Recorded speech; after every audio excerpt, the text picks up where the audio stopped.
दोस्तों, सबसे पहले सब्सक्राइब करें, नोटिफिकेशन बेल दबाएं और सबसे पहले वाली ऑप्शन ऑल करें, जिससे हमारी आने वाली नई वीडियो की नोटिफिकेशन आपको फ़ौरन मिल जाएगी।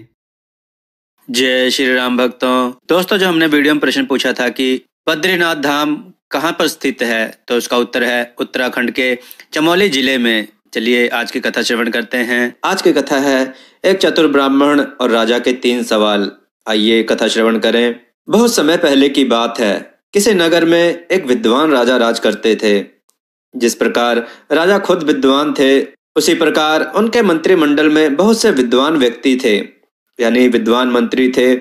लेकिन उनमें से एक ब्राह्मण जो राजा को अति प्रिय था, वह भी बहुत विद्वान और चतुर था, जो कि राजा द्वारा दी गई मुख्यमंत्री की पदवी पर था।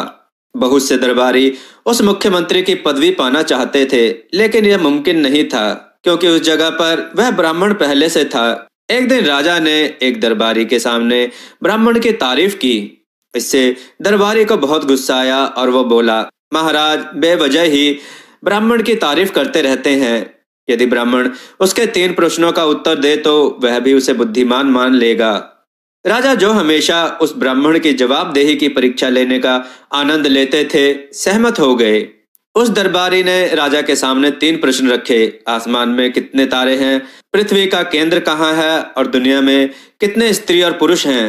राजा ने तीनों प्रश्न ब्राह्मण से पूछे और कहा, यदि वह इन प्रश्नों का उत्तर नहीं दे पाया तो उसे मुख्यमंत्री के पद से इस्तीफा देना होगा।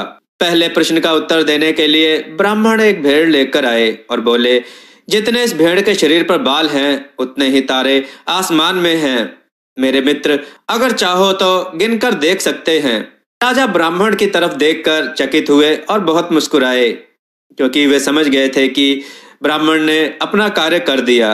राजा ने उस दरबारी को कहा, आप चाहें तो भेड़ के बाल गिन सकते हैं। उस दरबारी ने मना करते हुए कहा, महाराज मैं मान गया, इस प्रश्न का उत्तर यही हो सकता था। दूसरे प्रश्न का उत्तर देने के लिए ब्राह्मण ने जमीन पर 2 लकीरें खींची और उनके बीच में लोहे की छड़ रखते हुए बोले, यह पृथ्वी का केंद्र है। यदि दरबारी चाहे तो नाप कर देख सकते हैं। राजा ने फिर दरबारी की तरफ देखते हुए कहा, क्या आप नापना चाहेंगे? दरबारी नीचे सर करके बैठ गया। तीसरे प्रश्न का उत्तर देने के लिए ब्राह्मण बोले, दुनिया में स्त्री और पुरुष की गिनती करना संभव नहीं है, क्योंकि कुछ ऐसे व्यक्ति भी हैं जो हमारे दरबारी की तरह ना तो स्त्री की गिनती में आते हैं और ना ही पुरुषों की गिनती में। यदि ऐसे व्यक्तियों को मार दिया जाए तो गिनती संभव है।